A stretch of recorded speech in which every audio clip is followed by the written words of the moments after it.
Guys, it's Lola here. Happy Sunday. And so today is a little different than most of our normal videos. I haven't done a custom video in a while, and I figured I should probably show you guys some of the things that I'm working on. And so the reason why this is on a plastic lid is this has been strewn across my desk for like the last 2 weeks. I've had a really busy semester so far, right off the bat.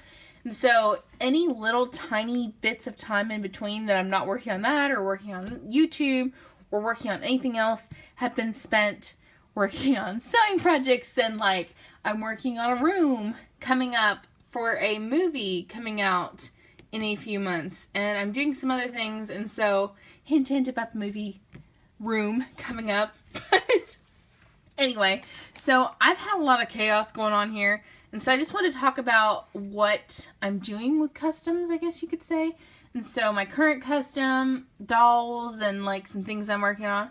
But anyway, so I'm going to go ahead and get started and show this beautiful, well, first before I show you, I'm going to show one of the first ways that I sometimes custom my dolls. But this is a doll who still needs her hair to be kind of brushed out and maybe boil washed. But she is a star doll that we found at the Goodwill. And the reason why I didn't show her, Sunny Mom already has a version of her, but I just loved her so much. And so I've got her on a made-to-move body, which basically is just a head transplant, is all I did to customize her. So I wanted to show her because if you want to get into customs, one of the easiest ways that you can quote-unquote custom a doll is simply by changing their bodies or changing their hairstyles or putting their hair up in a ponytail. You know, anything that's different from the original doll makes it a custom in my mind. And so I'm going to show this, and I'm sure some of you doll collectors out there know what I'm talking about. I don't know if you have a specific box like I do, but her body came out of the body box. And there is a My Scene doll in there that was meant to be put in the other box, but in a hurry got put in this box. Anyway, so this is the body box. And as you can see, we collect, it looks really bad, but we go to, I'm going to put her off to the side now since I'm done talking about her, but we go to Goodwills and everything. If they're $1 or $2, I mean, you can't buy sometimes these pivotal bodies anymore. So if we find them at a Goodwill and they're in good shape and their limbs are tighter, or sometimes even when they're a little bit loosey-goosey, we still buy them. And this looks really awful, but we collect them because we're bound to have a doll that's in that skin tone at some point. And so it makes it worth it if you go to Goodwill to collect those, because they make for fantastic body transplants if you can't transplant it to a made-to-move. And so this is the other stuff that I'm working on. I have been really inspired by My Froggy stuff, and so I'll talk about my tools here in a second. This looks really morbid, but I actually have this doll's head on a toothbrush, and you can see her lips have been painted. But I've been really inspired by Froggy and Little Froggy and all the customs that they do. And so I tried out their trick where they took the glue and mixed it with the paint. And look at her lips. Okay, so they're not perfect. Let's see if I can get it to focus in. They're not perfect. They still need some work. But the nice thing about this is if you mix the glue with the paint, which basically just tints the glue, it peels right off. So if you don't like the way that they look this time, just peel it right off and start over again. So she's probably later on in the video going to get a body. But now I want to talk about one of the dolls that's coming up, and also this doll, which I have been working like crazy on this week to Reroot. And I'm really excited for her. So I got this doll, and shout out to Tina for sending this beautiful doll to me for my birthday. This is a beach midge from, I think, like 2000 or 2001. I don't know for sure. But I had this girl, and I'm going to pause right here for just like 4 seconds and insert the picture right now.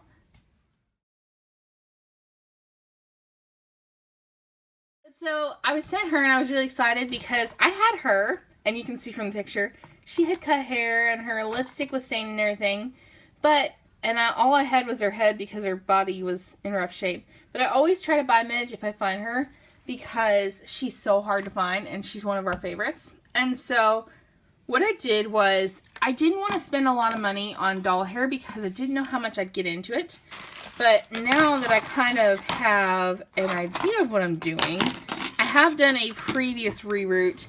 It was not my best work, so I probably will show a picture maybe at the end, or I might talk about it on Instagram. Stay tuned for that. But I did reroot her hair. And so I just went to Hobby Lobby. I didn't know if you could get hair, and then I found out that you can. My Hobby Lobby, or Hobby Lobby in my area, carries doll hair. And so I only paid $2.47 for this big chunk of it. I don't remember exactly what it's called, what specifically the term is, but this big bundle, I guess you could say, of hair was only $2. $2.50, right around that price. And they had a bunch of different colors, but I got strawberry blonde, and I have a red, and then I also have, I think, some silver, some blonde. But for a first time reroot, I would definitely recommend it, because while it is not the equivalent of ordering from like Dolly Hair or some of these other, well, to my knowledge, it's not the equivalent. I think that it's really good quality to start off with. And so she does still need a haircut, but I did take off her face makeup, so her freckles and her lipstick, because it just wasn't great. And I didn't thatch her hair, which is where you make the part, because I liked the way that it was parted. But you can see, I mean, I'm probably not going to be able to do a lot with it other than keep it straight.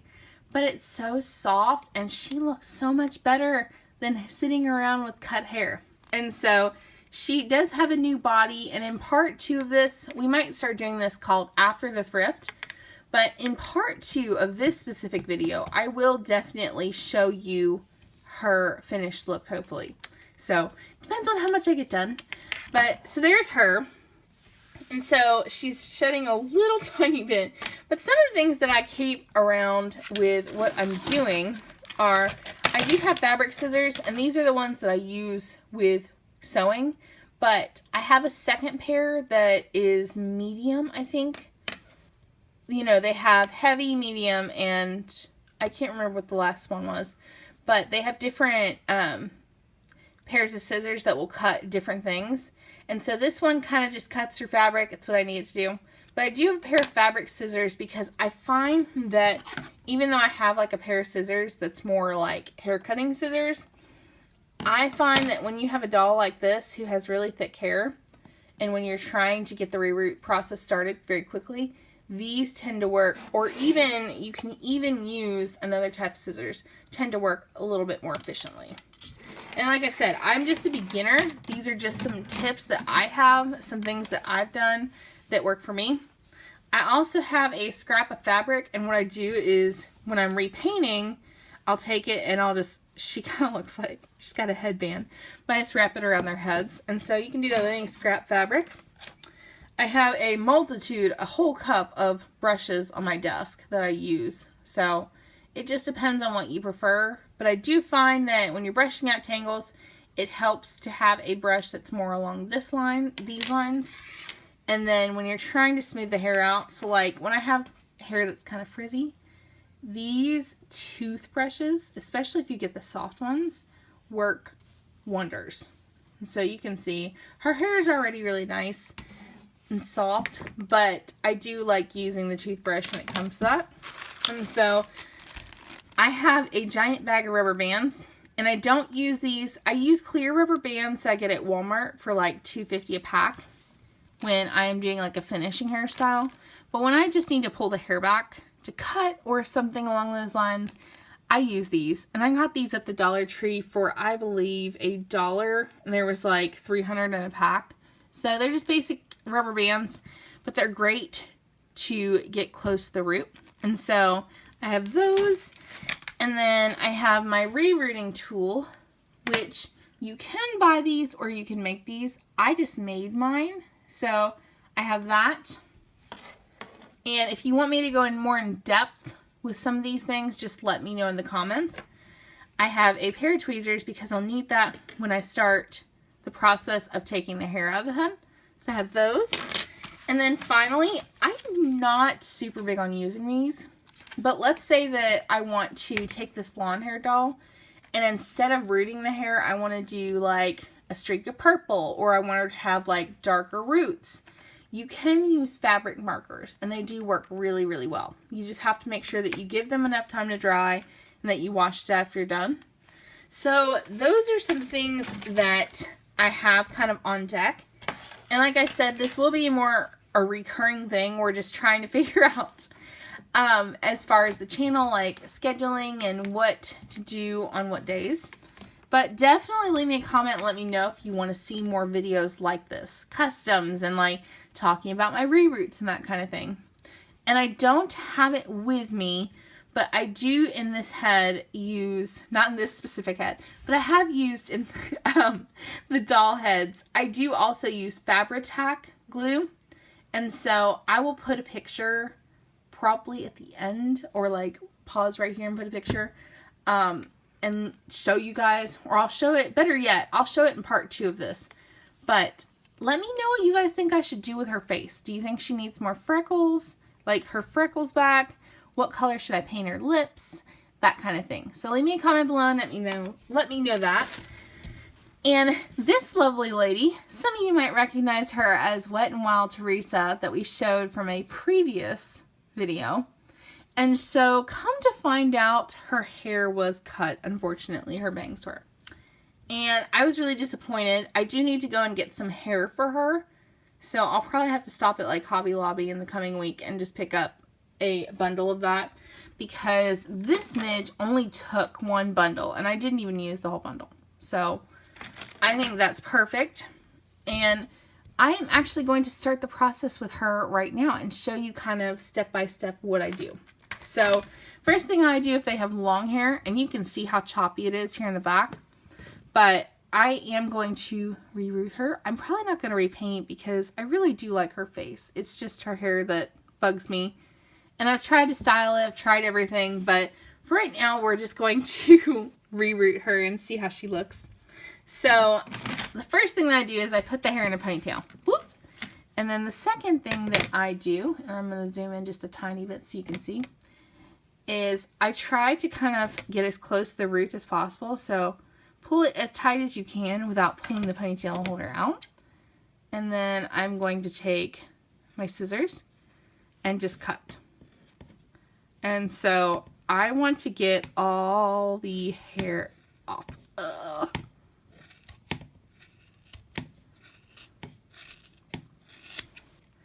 And so what I do from here is to continue cutting the hair. So I just keep cutting. I literally just go for it. You know, her hair's already chopped as it is. And if I'm going to reroot her anyway, it's not going to really make a difference. So you just keep going for it. And there's like a pile of hair. I'm not a professional at this, so please don't hold me to that. Be like, you're not doing it right. But let me know if you guys reroot your dolls in the comments below, like what you guys do. What are some things that you recommend? What color should I do her hair in? Leave us a comment below and let me know some different ideas. Okay, so obviously not all her hair is off, but you want to go in and you want to have a little bit of precision with it and not cut her head or her scalp or her ears. And so you want to get as close to the root as you can possibly get though. So it's a little harder to see sometimes when they have a dark head. But you can see I'm pretty close. I'll probably stop about here. But if you want to see part 2, let me know. Because that will be posted really soon, depending on when I am able to get to her. But as you can see, and this is where the toothbrush comes in. As you can see, it kind of holds up her head. I've cut it down pretty close to her head. And so now what I'm going to do, the next step that I would do is to get in her head with the tweezers and kind of pull the hair out from the inside. And so kind of scrape that glue, get the glue out, and take all of her hair off so that I can begin the process of giving her a new full head of hair. So that is all I have for you. If you like this video, give us a thumbs up. Hit the subscribe button below or in the top right corner. Stay tuned for some other awesome videos. And in the comments below, tell me what kind of custom dolls do you want to see in the future and if you're excited to see part 2.